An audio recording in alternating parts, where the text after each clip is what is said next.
નમસ્કાર મિત્રો, ગુજરાત ખેડૂત યુટ્યુબ ચેનલ પર આપનું હાર્દિક સ્વાગત કરું છું।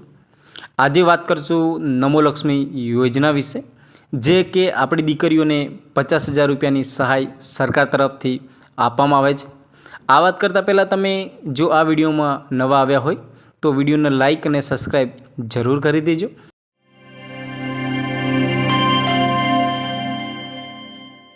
જેથી નવા આવતા વિડીયોની તમને નોટિફિકેશન મળતી રહે।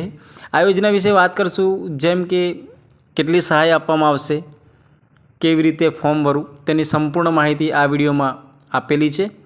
આ તમે આ વિડીયોમાં બના રહેજો। જેમ કે આ યોજનાનો લાભ વર્ષ 2024માં જ્યારે આપણી શાળા શરૂ થશે ત્યારે શાળામાં આ યોજનાનું ફોર્મ ભરવાનું રહેશે। અંદાજે જુલાઈ મહિનાના અંત સુધીમાં આ યોજનાનો લાભ મળી શકે તેમ છે। આપણી સરકારે પૂરી નોટિફિકેશન આપી દીધી છે। આ યોજનામાં કોને અને કેટલો લાભ મળશે? આ યોજના જે ગુજરાત સરકાર દ્વારા જે દીકરીઓ છે તેને ભણતર પ્રોત્સાહન માટે 50,000 રૂપિયાની સહાય આપવામાં આવે એમ છે। આગળ જોતાં સરકારી અનુદાનિત અને ખાનગી માધ્યમિક અને ઉચ્ચતર માધ્યમિક શાળાઓમાં જે અભ્યાસ કરનાર પાત્ર ધરાવતી છે આપણી 10 લાખ વિદ્યાર્થીઓની તેને લાભ। વાર્ષિક આવક 6 લાખથી ઓછી હોવી જોઈએ।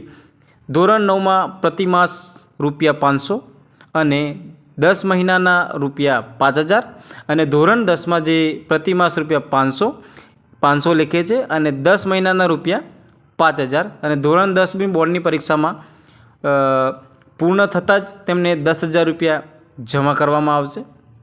આગળ વાત કરતાં આમ ધોરણ 9 અને 10 માટે કુલ 20,000 રૂપિયા સરકાર તરફથી જમા કરવામાં આવશે।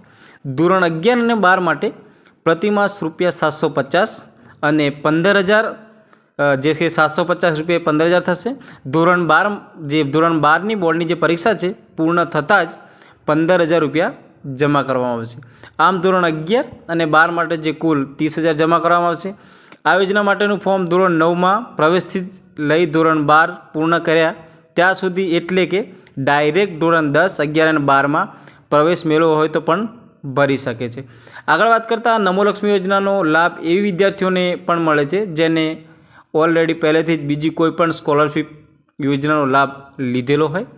આ યોજનાનું ફોર્મ શૈક્ષણિક વર્ષ શરૂ થતાં સ્કૂલમાંથી ભરવાનું રહેશે અને જે વિશેષમાં જો ઓનલાઈન ભરવાનું હશે તો સરકાર દ્વારા નમો પોર્ટલ જે શરૂ કરવામાં આવી છે તેમાં રજિસ્ટ્રેશન કરવાનું રહેશે।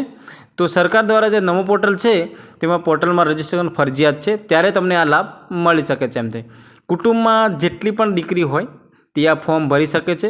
કુટુંબ દીઠ કોઈ મર્યાદા લાગુ પડતી નથી। વિડીયો તમને ગમ્યો હોય તો વિડીયોને લાઇક અને સબસ્ક્રાઈબ જરૂર કરી દેજો। જય શ્રી રામ।